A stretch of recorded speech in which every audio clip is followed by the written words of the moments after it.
Bapak Ibu yang dimuliakan Allah Subhanahu wa taala, maka hidup di jalan Allah tapi nyamannya hati subuh ini sebagaimana yang dipesankan Tuan Haji Suhadi, sudah kuat tapi belum lagi kuat kalau belum ada wala tafarraqu, jangan berpecah, jangan terpecah belah, karena begitu banyak inna setan qad ya'isa, sudah putus asa. Hadis riwayat Sunan Tirmidzi, setan sudah putus asa menggoda orang sholat. Begitu setan melihat antum kita semua sholat, maka dia tidak lagi menggoda, ayo sembah aku, ayo sembah aku, ayo sembah aku. Tidak, jangan goda lagi dia, karena dia sudah bertauhidkan Allah. Walakin fit tahrish, tanamkan permusuhan di hati mereka.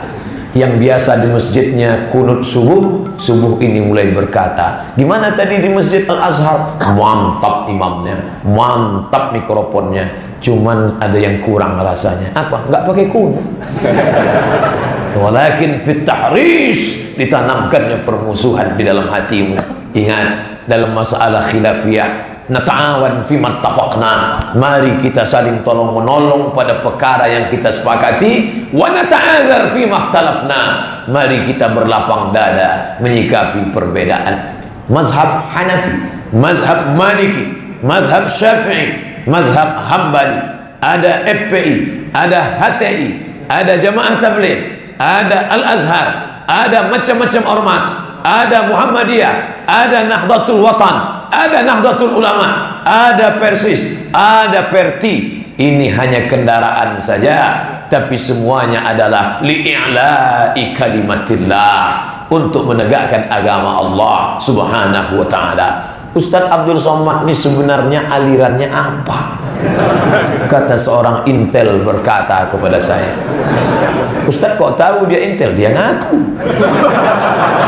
Uniknya intel di Indonesia, di barat orang tidak tahu.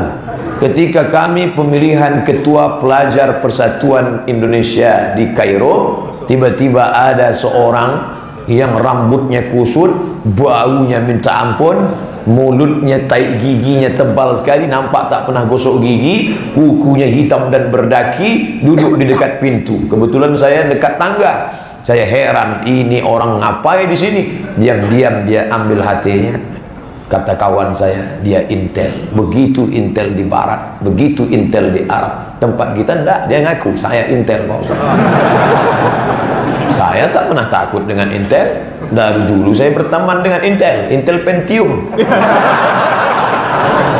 Mereka adalah orang-orang yang beriman, mereka melaksanakan tugas negara. Malah kita bersyukur kepada Allah dengan hadirnya mereka ke pengajian. Berapa banyak mereka mendapatkan kajian-kajian Islam, pulang mereka ke rumah, dipanggilnya istrinya, Assalamualaikum warahmatullahi wabarakatuh. Loh, kok bisa ceramah sekarang? Karena pekerjaan ini sering mengikuti ustaz-ustaz.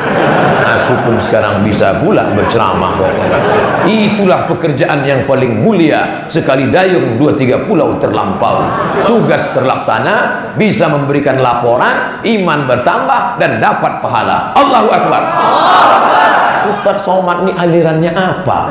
Kemarin PKS penggalangan dana untuk Palestina, Ustaz yang ceramah. Lalu kemudian bertebar rekaman, rupanya di halaman Masjid An-Nur beberapa tahun yang lalu, di sana ada Profesor Fulan dari Nahdlatul Ulama, di sana ada Profesor Fulan dari Perti. Ini ormas-ormas diundang oleh Hizbut Tahrir. Ustaz Abdul Somad juga ada di sana. Hanya saja yang viral sekarang videonya Ustaz Abdul Somad, yang lain tidak. Kenapa begitu? Wallahu a'lam bishawab.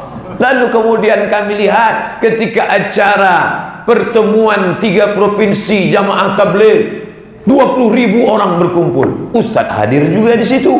Lalu kemudian kami tonton pula video Ustaz Salafi dari Malang, Ustaz Abdullah Hadrami. Kata dia, tontonlah ceramah-ceramah Ustaz Somad. Lalu kemudian muncul pula video Habib Novel dari Solo. Kata dia, tonton. Ustaz ini tidak Habib, hidungnya pesek, sorbannya tak ada.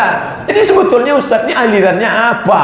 Aliran saya adalah aliran ma ana alaihi wa ashabi Muhammad sallallahu alaihi wasallam dan para sahabat radhiyallahu anhum ajma'in. Siapa yang mengikut Nabi Muhammad, cinta kepada ahli bait, cinta kepada sahabat, maka itu adalah saudara saya. Ada yang mengaku cinta ahli bait tapi mencaci maki sahabat, bukan saudara saya.